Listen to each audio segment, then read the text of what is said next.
एक बार की बात है। काशीपुर गांव में एक विमला नाम की औरत रहा करती थी।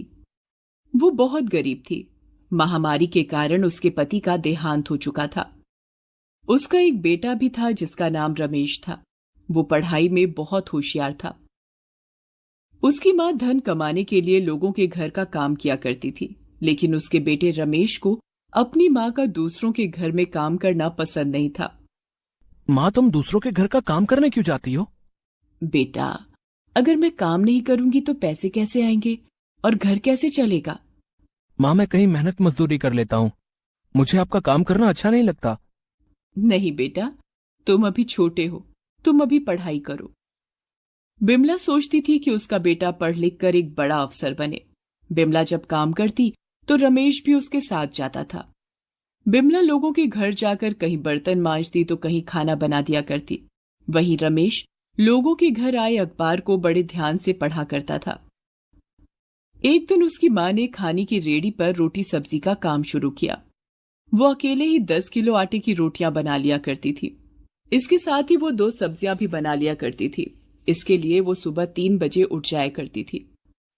रमेश भी अपनी मां के साथ 5 बजे उठ जाता था और अपनी मां की मदद किया करता था, ताकि रमेश अपनी मां का काम में हाथ बटाकर अच्छी धनराशि अर्जित करवा सके। एक दिन अचानक पुलिस वाला आता है और आकर बोलता है, अरे, ये रोटी सब्जी का काम आपने ही शुरू किया है क्या? जी साहब, मैंने शुरू किया है ये काम। अरे माताजी, सड़क पर रेड़ी लगाने के लिए परमिशन लेनी पड़ती है। आपने लिया है क्या? अरे बेटा, अपने घर के ही आगे तो लगाई है रेड़ी, इसके लिए कौन सी परमिशन? अरे माताजी, ये जो रेड़ी आपने लगाई है ना, ये आपके घर के सामने नहीं बल्कि सड़क पर लगाई है, और जिसके लिए आपको परमिशन लेनी पड़ेगी, वरना आपको रेड़ी यहां से हटानी पड़ेगी माताजी। ये बोलकर पुलिस वाला चला जाता है, पर विमला को कोई फर्क नहीं पड़ता। वो रोज की तरह सुबह उठती है और रोटी सब्जी बनाकर रेड़ी पर ले जाती है।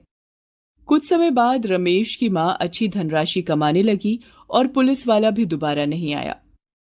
बिमला का रोटी सब्जी बनाने का काम अच्छा चलने लगा, जिससे रमेश की मां की अच्छी कमाई होने लगी।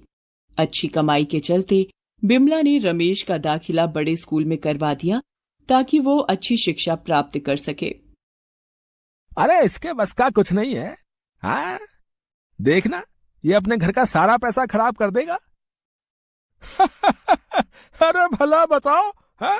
गांव का कोई व्यक्ति अफसर बना है क्या आज तक, है?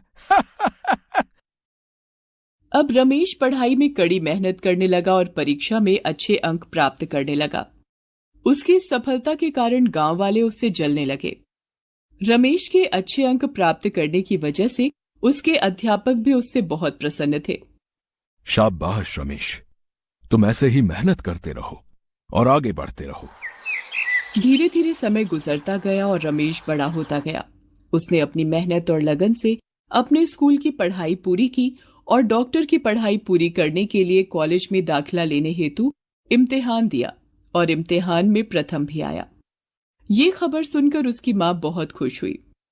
माँ, मुझे डॉक्टर की पढ़ाई पूरी करने के लिए वजीफा मिला है। अब रमेश को पढ़ाई पूरी करने के लिए शहर जाना था। रमेश की मां की आंखों में आंसू आने लगे। उसकी मां ने कहा, तुम खुशी से जाओ और डॉक्टर बनकर अपने पिताजी का सपना पूरा करो।